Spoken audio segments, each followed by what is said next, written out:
Time doesn't erase murder. It just hides it better. They said the case was closed. They said no one was watching. But someone always is. This is Santana True Crime. Tonight on Santana True Crime, we're stepping inside a world most people will never see and many won't survive.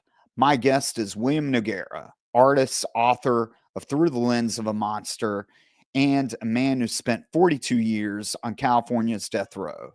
Thank you so much. Good morning. So, William, we wanted to start off with a series on prison gangs, and the first one we're going to talk about is the Aryan Brotherhood. Can you tell us, from your experience, what's some of the history of the Aryan Brotherhood? Well, it's kind of a muddled history because there's a lot of different takes on it, but it originated in the California prison system. The Aryan Brotherhood, if not, it's one of the most respected prison gangs. And there's a difference between what we call a prison gang and just a gang. So let me give you an example. The Aryan Brotherhood came into existence around 1964 at San Quentin State Prison. That is the prison where I did about 40 years. I was incarcerated nearly 43 years. And those 40 years were on death row at San Quentin Prison. And the Aryan Brotherhood came into existence about 1964. Now, we first have to establish the difference between a prison gang and what we normally view as a gang. So let me give you an example. There are a lot of street gangs in Los Angeles. They're highly deadly. They are organized, but they're what they consider a disruptive group in prison. Not so with the Aryan Brotherhood. And in California, at least go into what people consider the golden age of prison gangs, which is the 60s, 70s, 80s, and 90s in prison. There are four elite groups that emerge as the most powerful. And those are the Aryan Brotherhood, the Mexican Mafia known as La M, Nuestra Familia, which are the Northern Mexicans. That's another, they were the enemies of the M, and of course, the Black Guerrilla Family, the BGF. Now, these gangs are racially motivated. There is a lot of talk about the Aryan Brotherhood being a neo-Nazi. Well, that is true and untrue. The Aryan Brotherhood is not a right-wing neo-Nazi skinhead.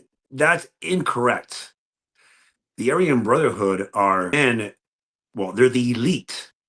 They are what's considered in the California prison system, which is where it grew from or what was founded at, as a white gang. They're the elite. They are the Navy SEALs of any prison gang that are white.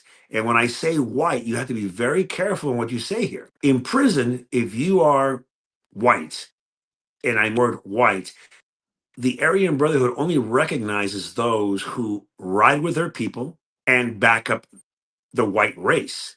Now, that's looked upon as a neo-Nazi, but that's every race in California. Now, if you're just a guy who happens to be of white origins, you're just considered a Caucasian. You're not considered white unless you actually ride with the white race. So let me explain that in California, everybody is segregated. Not because the administration wants you segregated. In California, all races go to themselves. And I'm at level 4, 3 prison, general population yard. When you go out to the yard, your people, meaning your race, always come to you and say, how you doing? Do you need anything? They kind of shelter you and help you out. That's kind of a double-edged sword because if you ride with your people, that means exactly that. If something happens, because there are always racial wars in California. And so let me explain that California is the biggest state. Even when you're voting, it's got 55 delegates because it's the biggest of all of them. It is the birthplace of all the major prison gangs. Now, anybody that argues that, freaking idiot. Okay. There are guys in Alabama and all these other places talk about, well, we gave birth. Bullshit. When it comes to prison gangs, California is where they were born. All these other gangs, like the Aryan Nation, the Aryan Knights, those are just spins off of people that began something else. In California, the Aryan Brotherhood is where it grew, and that is the name, the AB. There are legends that they are the original Bluebirds. There is some validation behind that. But the original members that formed the Aryan Brotherhood formed it in California, and it spread from there. The only true Aryan Brotherhood spinoff that is recognized by the AB, the Aryan Brotherhood, is the federal chapter of the AB, and they're just as deadly. There are not many of them. So these are, like I said, the Navy SEALs of the prison gang system. These guys are deadly.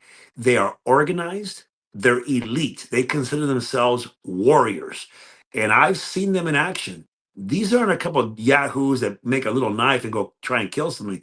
These guys execute like the military, they train like the military. They are the elite because when they prospect somebody, it is a process that can last years. And you don't just go beat somebody up. You must actually kill people. Even if you do that, sometimes they don't make you. You have to be voted in. They have what's considered a commission and a council. It's 12 members. And then there's 3 members that are at the very top of that commission. These guys are very organized and they should be respected as such. So I know that what you're saying is that, and maybe people can't appreciate this as much, is that this is not about race. Again, this is about power and control. And when you go into a prison, you're automatically segregated. So when you were in prison, because you have Hispanic heritage, you were with the Hispanic car, right? Or the Mexican car, correct? Absolutely. And even that is broken up because in California, there's North and South, and they're enemies. At least they were. When I came into the system, the Southern Mexican car and the Northern Mexican car, that there were enemies. They were trying to kill each other every time. So when you went to a yard, the yard is only segregated because they choose to be segregated. But everybody's out there. There are Crips, there are Bloods, there are BGF, there are Mexican Mafia, Southern Mexicans, Northern Mexicans. They're all in the same yard. They just choose their own spots, and that car exists in of itself. And another common question or misconception is that there is a distinct difference between the KKK and the Aryan Brotherhood. There is a distinct. They don't associate. There is no KKK in California. And let me just say this: the KKK may be a deadly group, but that's because they carry guns on the street. They do what they do. And although the Aryan Brotherhood has expanded to have lethal power on the streets because they have connected to other organized crime groups, this is about money and power. In prison, yes, they initially started attacking African Americans, but they can't be a neo-Nazi group because the Aryan Brotherhood is connected to the Mexican mafia in prison. They're actually allies. So I've been in a yard with many members of the Aryan Brotherhood, made members, not some clown that says that he's a neo-Nazi and that's it. Actual made members and actually council members on the yard with me. And I work out with them. We talk. We're close. So they're not a they are in a racist in a way, but so is the Mexican car. So it's all equal in prison. Everybody has to go to their side. If you don't, you're a sitting duck. If a racial riot jumps off and you have no protection, or at least the perceived notion that there are consequences with screwing with you, you're dead. And that's what I find interesting is when you're looking at gangs and how they started, whether it is Bloods or Crips, or you go back to Italian Mafia, a lot of this starts with more or less impoverished people that are trying to protect themselves because they didn't rely on the authorities in that area.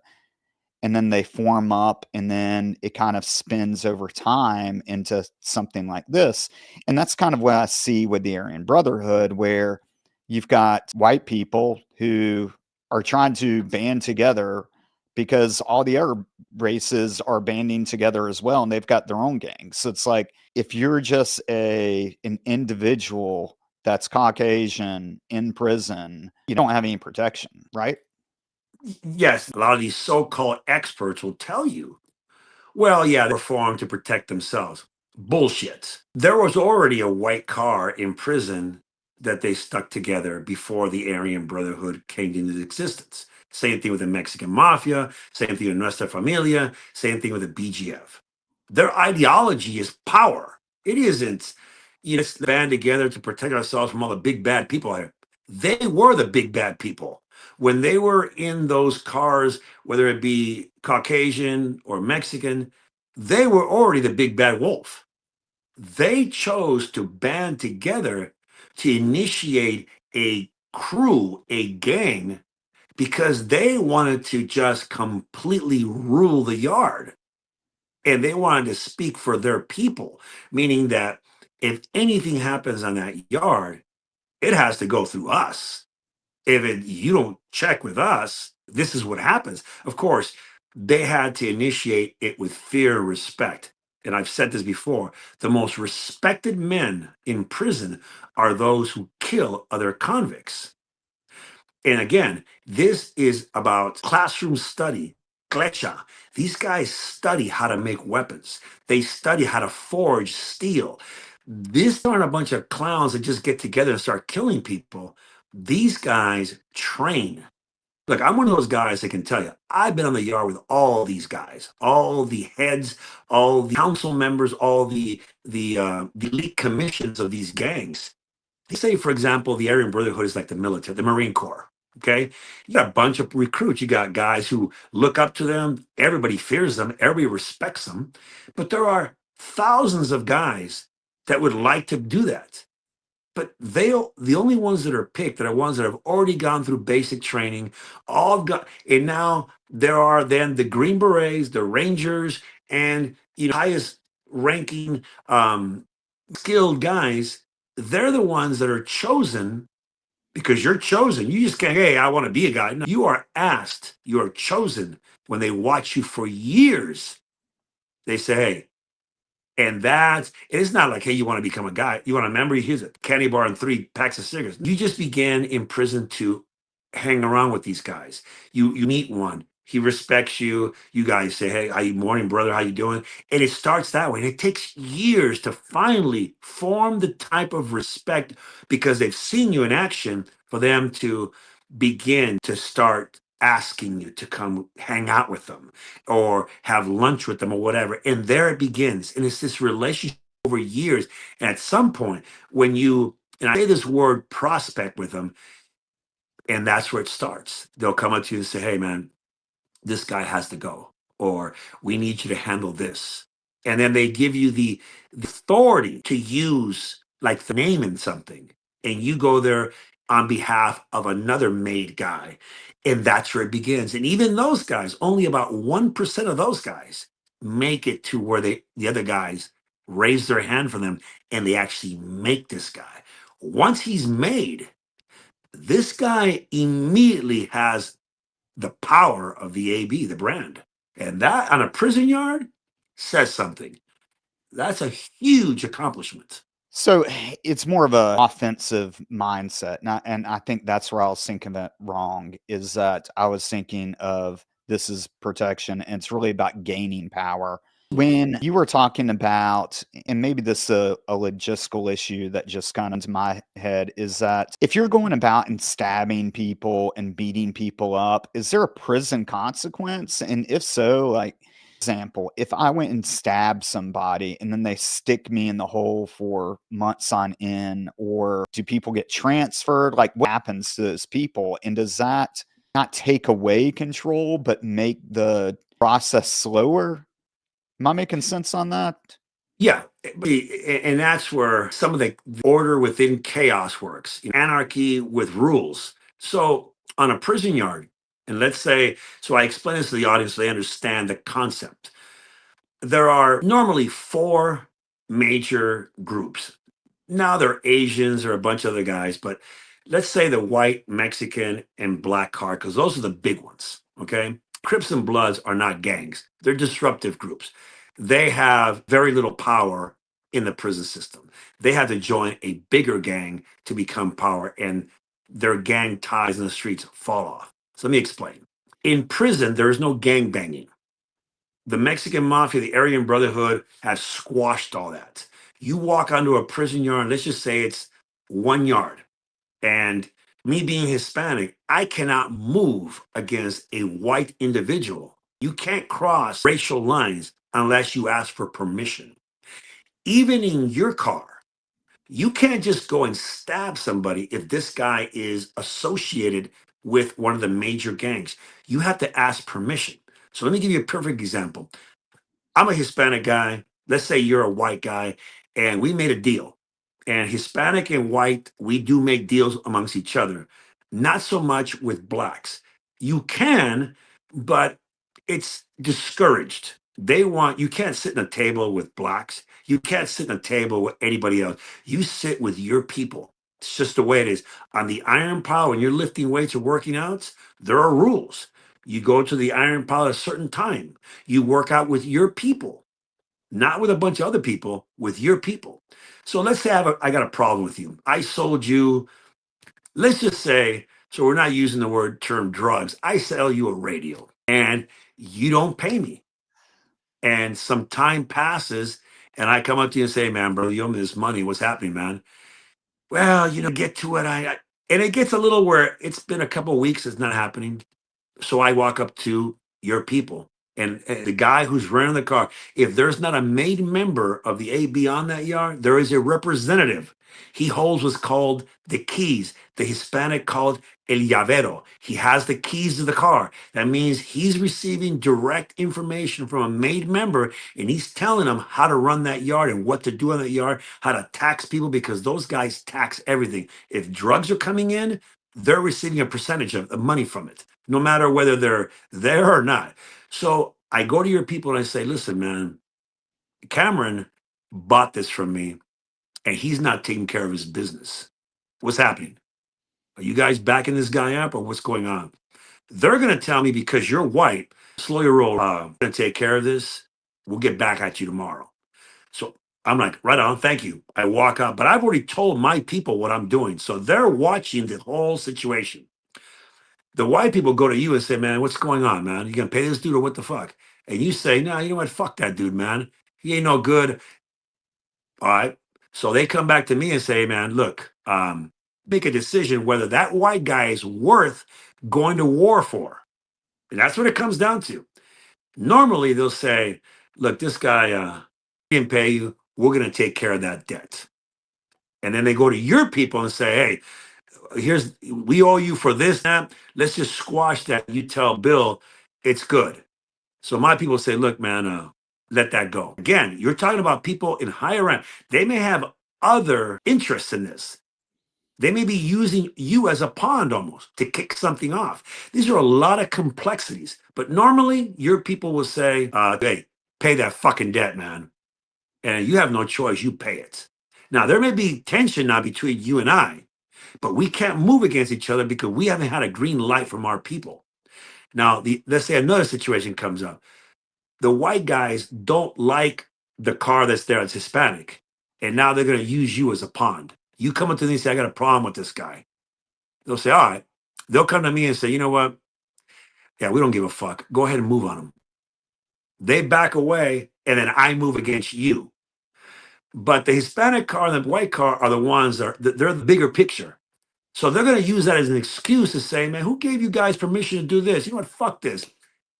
And then they go to war. It's just an excuse. So when you're in these cars, you have to understand all the politics. The reason I survived so long is because I understood the politics. You have to be a major politician in a prison yard. I didn't thrive in prison. I didn't survive. I thrived in that environment because I knew all the rules. I knew what the higher guys were thinking and what they were doing because I worked out with them. And they would tell me, hey, Bill, man, hey, not a good idea. Or, hey, this is going on. And I knew exactly what the mind frame at all times was on that yard.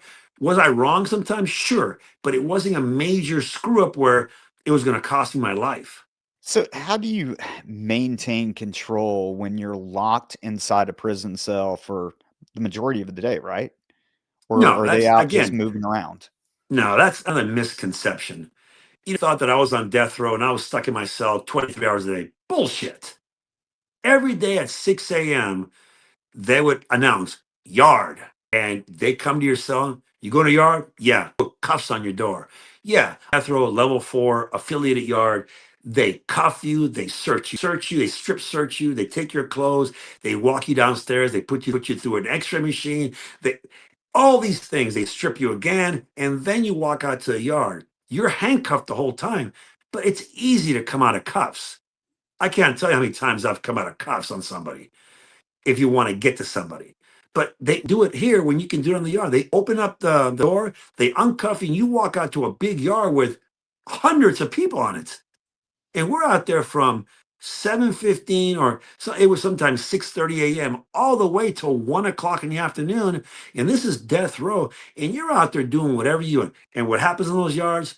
Extortion, loan sharking, murder, attempted murder, assaults. It happens every single day. Gambling. It's no different than a major yard. Now in Florida, Alabama, yeah, there are units for death row, and I'm not sure if Alabama has a death penalty anymore. But yes, you're surrogated. You can't talk to anybody. You can't get. That's not the case in California. So there's ample opportunity for these people to make things happen. So my question is like you're saying that with the AB, getting back to that, that you've got to put in a lot of work. So you've got to commit a lot of assaults and stabbings and whatnot, maybe even murder to be able to advance up. But is there a legal consequence for that, or do these guys just get away with those things? Well, for the most part, everybody wants to get away with it. But you got to understand in prison, when you're doing triple life without, you've already got 4 murders. Or sometimes they don't care. They have 10 years and they're going to get out and they say, you want to be part of this. It's like joining the military. You know the consequence. You go to the military, they might send you to Iraq, you may get killed. But it's a pride thing.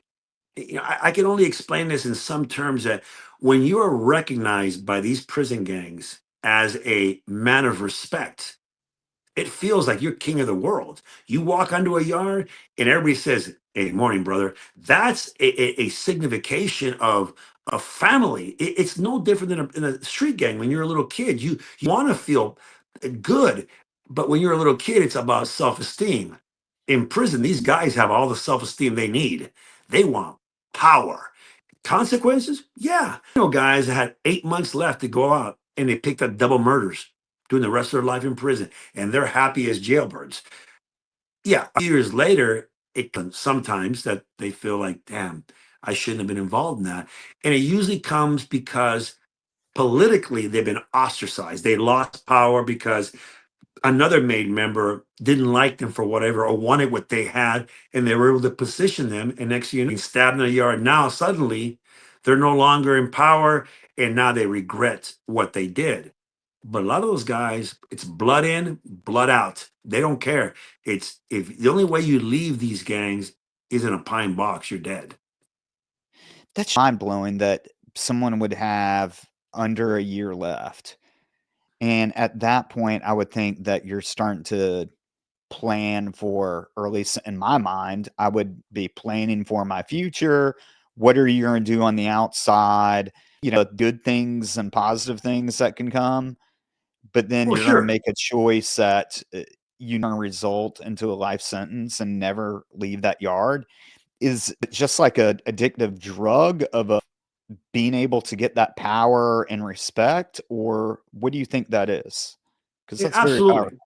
Look, if you're having those thoughts that you just had right there, hey, I'm getting out in 8 months. I'm going to start planning for my future. I'm going to go to school. You're the wrong guy. You're not the guy that they want. And you're never going to put yourself in the position of being used by this gang in order to become one of these members. So if you're thinking right there, It's just, you're not the right guy. And you're never going to be put in the position of putting in work for these guys because you have the wrong mindset. Those guys understand that they have power in prison and out. They are hooked up, and now in cases with the Gambino family, they're connected to the Mexican mafia. A lot of power, a lot of drugs. And remember, these guys on our level 4 yard for a reason. They could go to school, pushing that line to becoming, go to a program facility in order to get visits with their family, contact visits, ultimately maybe marry somebody and go to conjugal visits. This is all good stuff that a normal person would say, this is what I want because I want to come out. I want to, become a productive member of society. I made a mistake. I made a decision that wasn't a good decision, maybe when I was a young guy, and I want to change my life around. That's not the mind frame that they have. They're thinking, I get to run this yard. I get to have the power. I say, do this, and I have the power of life and death. That's a toxin. That's a L-dopamine. That is the rush. That is the power. And that's where it comes from. Look at these. Look, it's no different. And please understand that when you join the police force or law enforcement, you're joining, let's call it what it is. It's a big gang. Yeah, you signify and you represent law and order, the laws of that society where you and I are living in now, and you enforce that.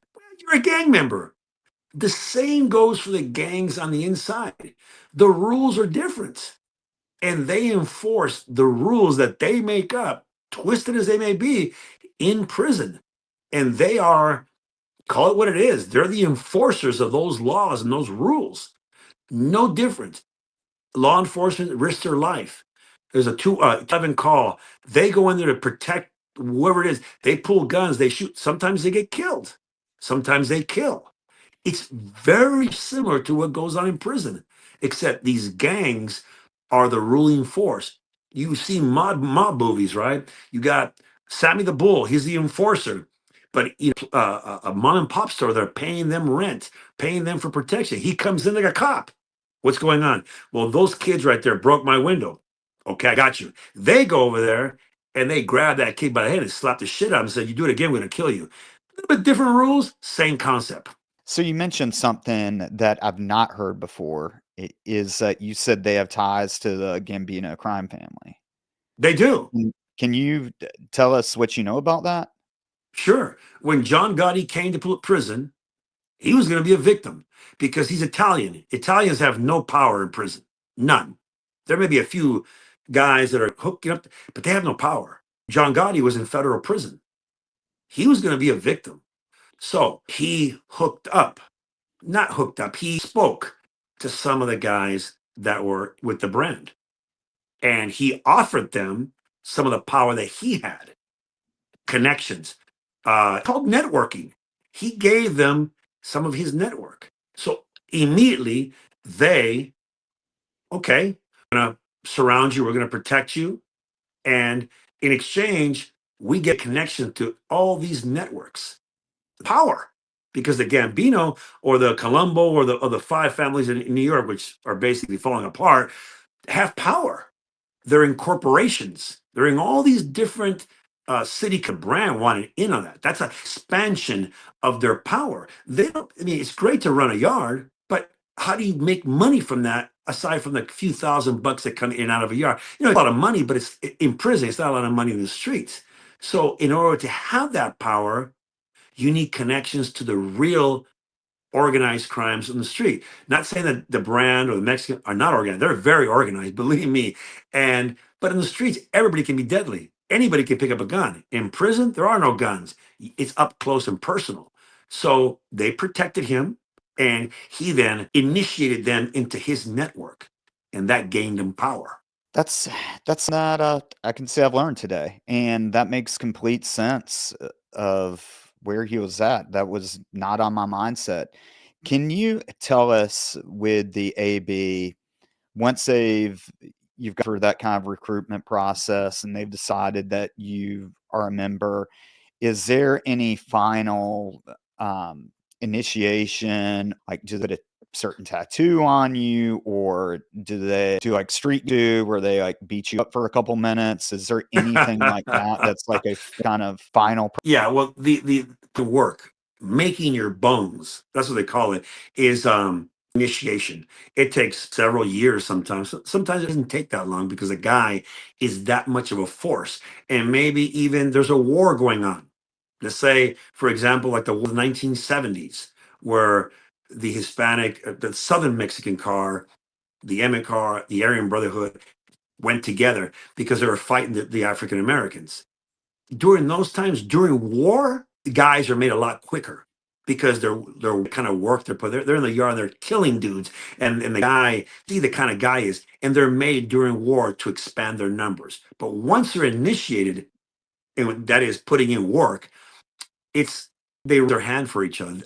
They have a set number of other made guys, no different than the Italian mob or the Mexican mafia. They raise their hand. They got the books. They are made a member. And usually they put a tattoo they like. They don't have to.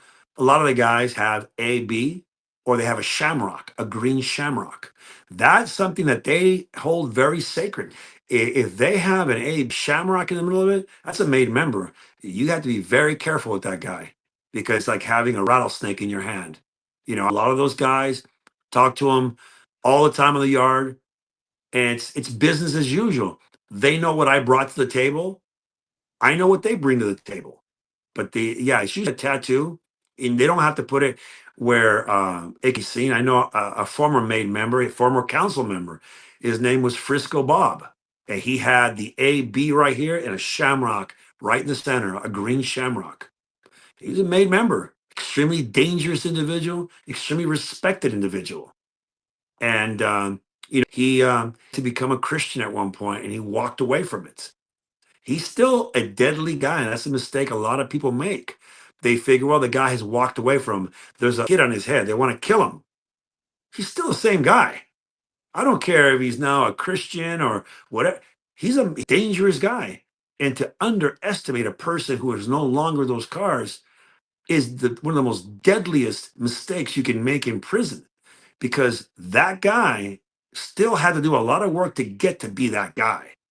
Never underestimate anyone is the number one rule in prison. If he's a 1 foot midget, make sure that if you fight him, kill him. Otherwise, he's going to come back for you. And that's just one of the things in prison. If you do something to somebody, that's why there's no fist fights in prison, unless it's a 1 second thing that just happened. These guys explode into violence. Usually everything's methodically planned out. And the set move is to kill the person, not to fight them or hurt them, to kill them. Where's Frisco Bob at now? Is he still in? Prison? He was on death row with me for the better part of 30 years. And when he arrived there, he Jesus Christ as his savior, and he became a devout Christian. And I can tell you, dangerous, fully tattooed, still wears the AB across his chest proudly. That was a part of my life. Now Christ is a part of my life, and he never changed. He went to the yard every day. Very guy. He is now, I believe, still on death row, and is because death row in California doesn't exist anymore. People are still sentenced to death, but they're in normal prisons. So they walk the main lines, or they're in an SNY yard. But he still has a death penalty on top of him. I believe he has 2 death penalties against him.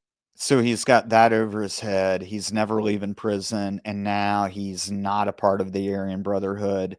And so is that an immediate thing? Is there any way that you can walk away, or is it you are here for life once you Well, he join? can walk away from.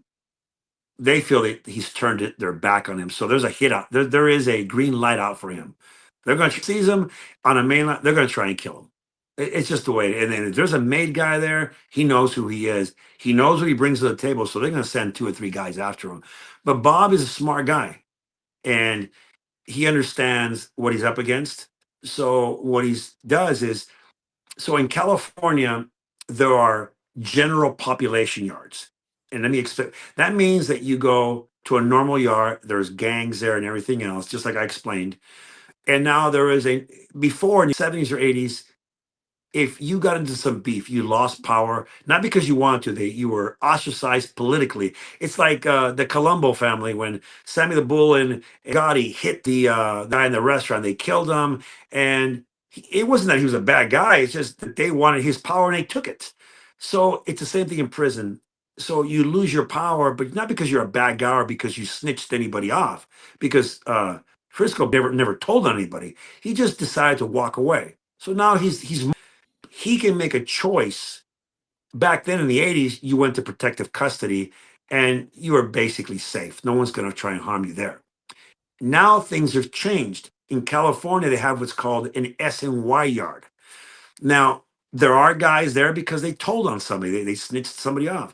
There are guys there also because they want a program. They have the mindset you just talked about. I have 8 months to go, a year to go. I want to get a job. I want to learn a trade. I want to get out and become a more productive member. I want to rehabilitate my mindset. I want to become pro-social, proactive.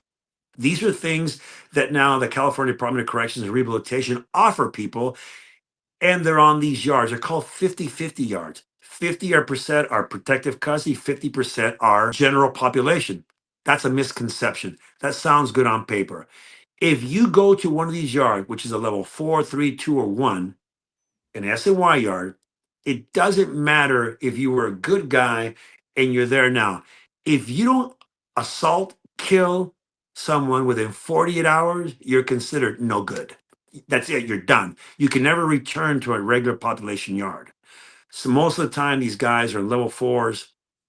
They come to one of these yards for one reason, to stab and kill somebody that's considered no good. If you land there and you don't do that within 48 hours, you go down as being no good and there's a green light on you now. So go to these yards in a way it's a big ruse to go and put in some work and then gain more control and more respect and more power. Absolutely. Yeah. In some cases, some guys go there because they're really changed their lives. They want to become a better person. They want to see their families.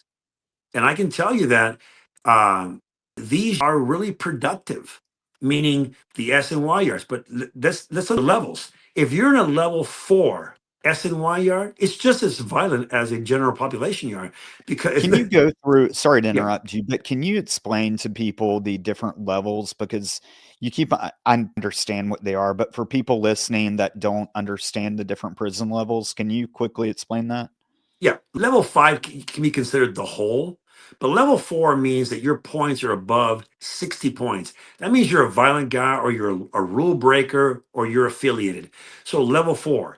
And every 12 months, if you stay out of trouble, you start going to school, whatever, even on a general population, your points will begin to drop by 12 to 16 points. So if you had 60 points and you dropped 16 points, now you're a level 3. They'll transfer you to a level 3 prison. Still a very violent place, but you get more programs. You get more.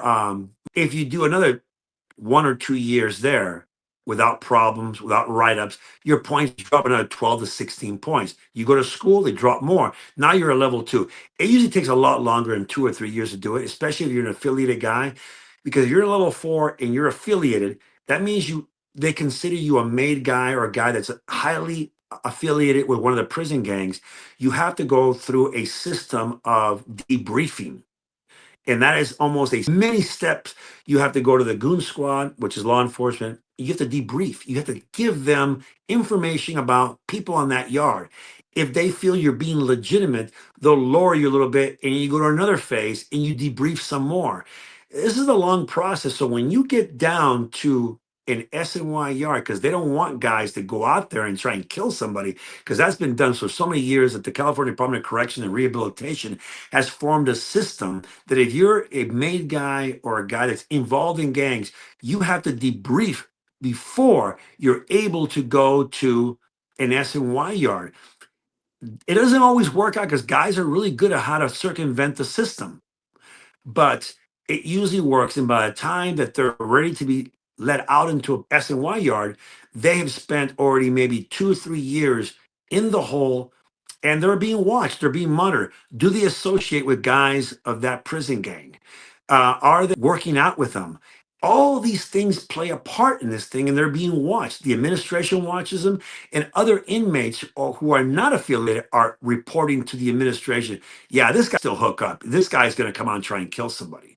So that's level 4. Level 3. Now, on level 2, most of them are considered by the prison gang system to be no good. If you're at a level 2 prison, SNY, because they're all SNY prisons, and you're working, you're seeing your family, they know they can't trust you because you are trying to become a productive member when you get out of society.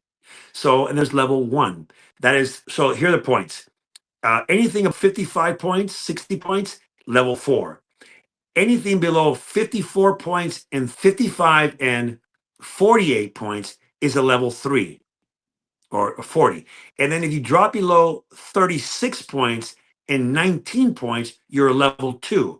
If you drop below a 19 points, so 18 all the way to 1, you're a level 1. You're eligible for a fire camp. You're eligible for different colleges. You're eligible for a lot of things. Guys that want to get out are working towards that. That makes sense. So, another question that I have is that when these guys are doing things, and I know that you've talked about this, but I wanted to be clear. After you stab someone, are these guys just gone for a short period of time, then they're back on the yard, or how long are they gone?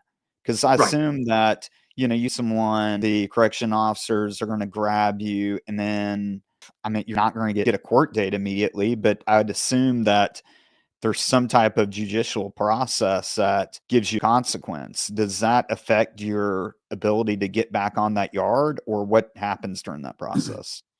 Yeah, it depends on the era. In the 1970s and 80s, if you stab somebody in prison or kill somebody, no one gave a damn. Prison's prison. They's never charged anybody. That has changed in the last decade. So if usually DAs don't want to spend money on a guy who's doing a lot of time for an assault because the guy doesn't care. Right. But usually the process back in the 70s, 80s, and 90s, you assaulted, you killed somebody, you're immediately taken out of the yard and you're put in the hole. The hole was usually in San Quentin, it was the AC, the adjustment center. You spent, depending, if you're an affiliated guy, you could spend the rest of your life in that hole. But you still got power because you go to a yard in the hole. So you can still send notes to the main line. Hey, send me 3 grams of heroin. Hey, send me $10,000. They have that kind of power. So there's a consequence, but your reputation just grew too. You just become even a deadlier guy that people fear. And now what happens is if you stab somebody, DAs are more likely to pick up the case and prosecute you to give you more time. With the 3 strikes law, if you have 2 strikes against you, you stab somebody in prison, you're going to get another strike. That's another 25 years to life in prison. If the guy is doing life without, there is a law that if you stab or kill somebody in prison, you could be given the death penalty. But let's, discuss this so you know what it is. If you're doing life without, there's nothing they can do to you. You're already doing all day. I mean, what are they going to do to you? So you do some time in the hole. Normally, if you got power, they transfer you to another prison. That's a mistake too, because if you transfer this guy to another prison, he just spreads the disease. He becomes, it's in the 1960s when they saw that the Aryan Brotherhood was growing.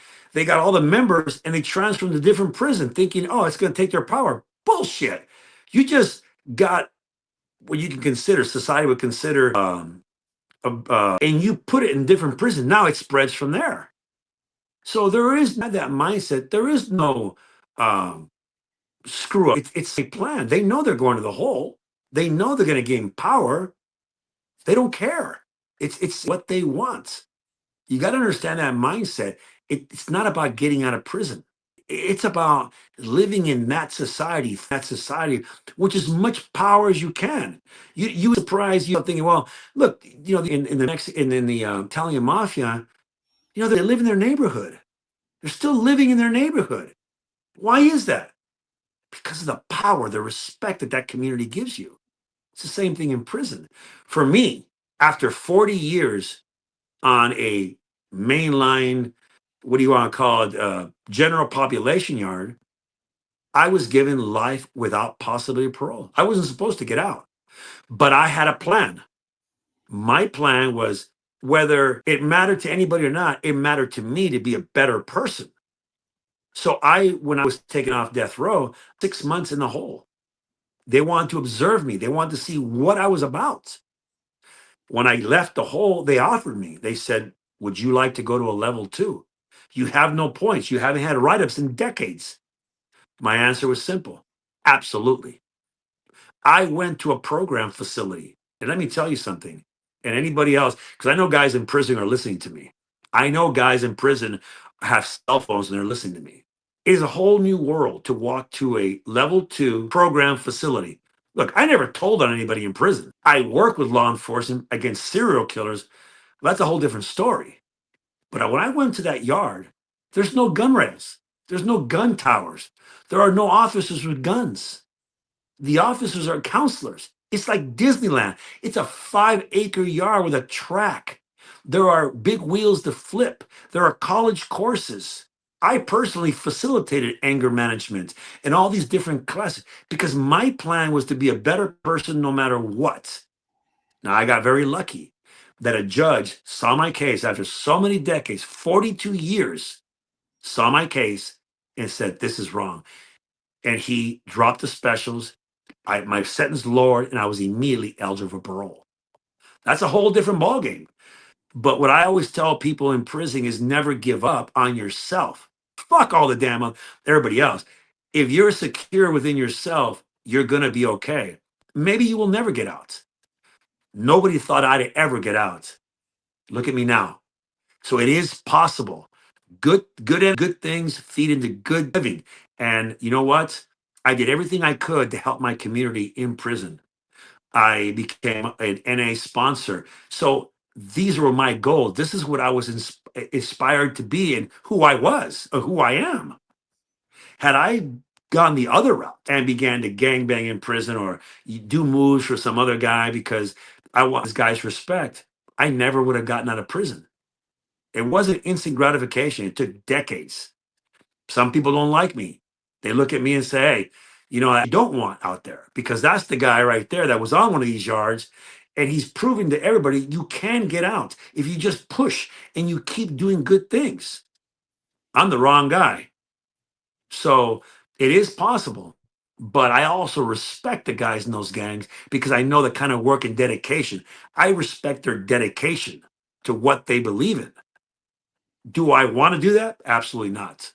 Yeah, it's a backwards mindset to think that, you want, but at the same time, from the aspect of how it feels to have that power, that control, and I can see how that can be very addictive, especially if on the outside of prison, if you're working at best, like a low-paid job or, trade job that's very hard where you grind out life. And the option is to either have that life or have be have the power and respect, but be in prison. I assume people are just making that choice that the prison life is better. And that's insane. I'm not a millionaire. Right. I don't drive a Lamborghini. Let me tell you, because I know better than anybody. Being out here, being a free man who can walk down the street and see somebody walking their dog, and you say, "Hey, good morning," and you keep the underlying thing is tension on a level 4 yard. Whether you have power or you don't have power, you have to and you unless you're an ignorant person, you have to know that somebody wants to take what you have. There's always an underlying tension on the yard from the black car, from the northern Mexican car, from this car. There's always tension because you have criminals out there who are killers and they're always trying to gain power. When I went to a level 2, my last year and a half before I got out, and out here, there's no tension. That in itself is worth all the power in the world. No tension, you're relaxed, your blood pressure goes down. And look, I'm not preaching this to guys who are in that game because they don't want to hear this. But I can tell the guys who are thinking about leaving that life, there is nothing like being a normal person. I'd work as a dishwasher all day twice on Sunday, rather than being inside of a prison yard where I'm constantly my mind up because it's just stressful because of all the violence happening. And I did. It's not like I did a year, 5 years, 10 years, 15 years. Brother, I did 42 years. No one can tell me, well, you're wrong. Bullshit.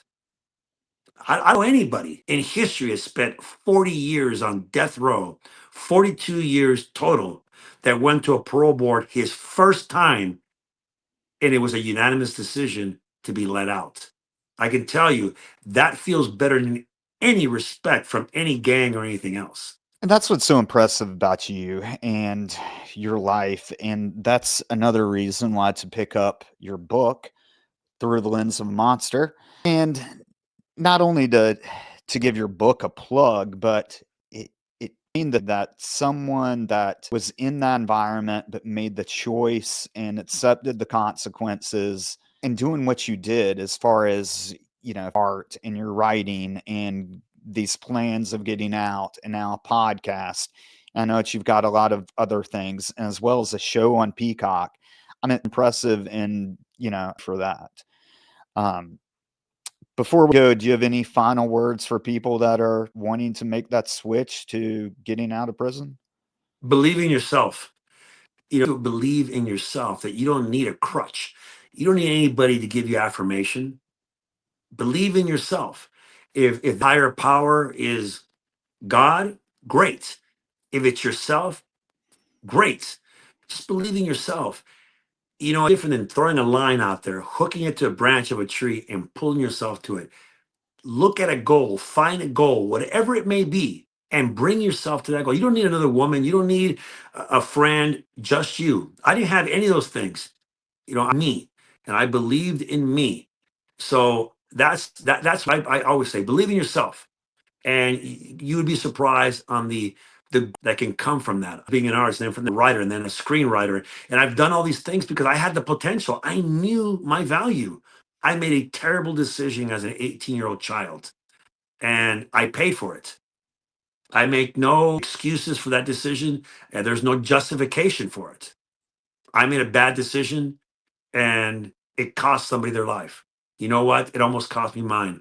I was lucky, grace of God, I was able to away from that situation. So if you want to hear more about the things I talk about, please subscribe to my free newsletter. You can check it out on my Instagram page at Dead Body Society. Sign up free. You get a newsletter twice a month about some of the things I'm doing. You can stay up on what I'm doing next, what TV show we're pitching, and my Dead Body Society on YouTube, on Instagram, on TikTok. I tell a lot of stories about what happens in prison, and also my website, williamnoguera.com. And of course, Cameron showed you the book Through the Lens of a Monster that it just came out this year. I have a previous book.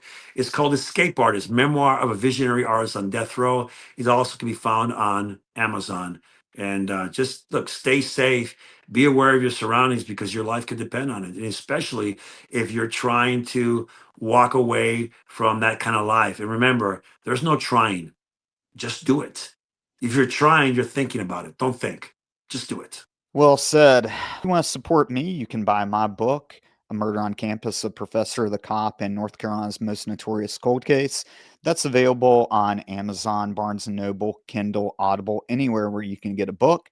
You can also like and subscribe to the channel, Santana True Crime. And if you've got a case that you would like me to cover or you've got questions for William, you can reach out to me at Santana True Crime on Instagram, TikTok, pretty much anywhere where you can get social media. William, thank you so much again, and good night. My pleasure. Thank you.